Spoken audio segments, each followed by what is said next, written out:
pernah seseorang mendatangi Zaid bin Sabit, yang mana untuk bertanya tentang suatu ilmu.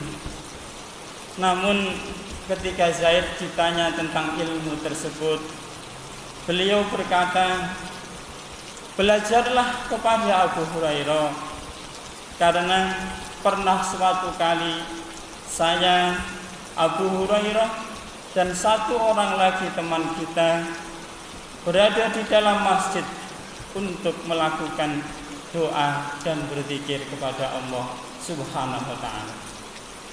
Tiba-tiba Nabi sallallahu alaihi wasallam datang menghampiri kami serta duduk bersama kami. Maka kami pun terdiam.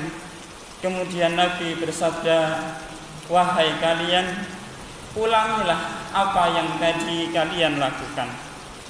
Lantas aku dan temanku berkata, wahai Rasulullah, aminilah doa yang kami doakan kepada Allah Subhanahu wa ta'ala.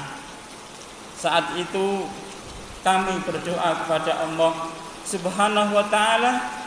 Kemudian Rasulullah sallallahu alaihi wasallam pun mengaminkan.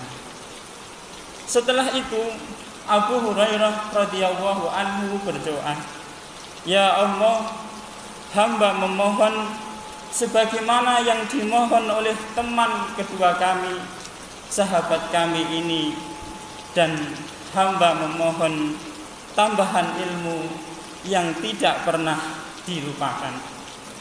Saat itu Nabi sallallahu alaihi wasallam bersabda, amin.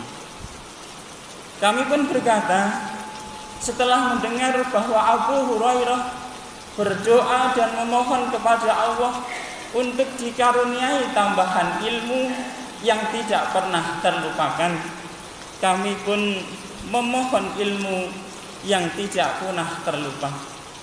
Lantas beliau Rasulullah sallallahu alaihi wasallam bersabda, pemuda Daus ini, yaitu Abu Hurairah, telah mendahului kalian berdua. Hadis ini diriwayatkan oleh Imam Al-Hakim dan beliau mengatakan sanadnya sahih. Abu Hurairah radhiyallahu anhu begitu peka terhadap peluang untuk meraih kemuliaan derajat di sisi Allah Subhanahu wa ta'ala, di mana doa kedua temannya yang diaminkan oleh Nabi sallallahu alaihi wasallam menginspirasi Abu Hurairah radhiyallahu anhu untuk meraih keutamaan yang dimiliki oleh kedua temannya, sekaligus keutamaan lain yang tidak dimiliki oleh kedua temannya tersebut, hingga akhirnya masing-masing mendapatkan satu bagian, sedangkan Abu Hurairah radhiyallahu anhu mendapatkan 3 bagian sekaligus. Yang seharusnya menjadi karakter orang yang memiliki ambisi untuk senantiasa melakukan kebaikan.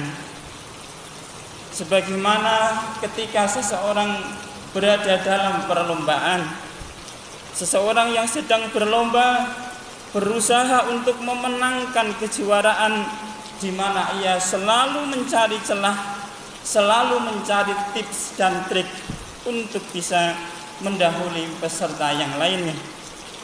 Dan ia tidak akan sedikit pun menyia-nyiakan peluang ketika peluang itu berada di hadapannya, bahkan sejak pertama kali terbuka di depan matanya.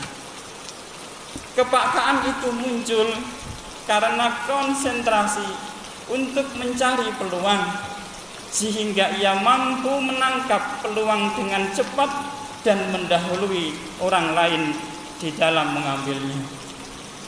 Dia telah berpikir saat orang lain baru mempertimbangkan, bahkan baru mendengar.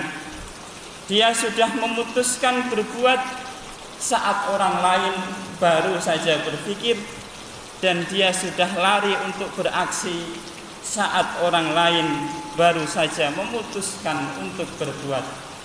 Dia selalu di depan.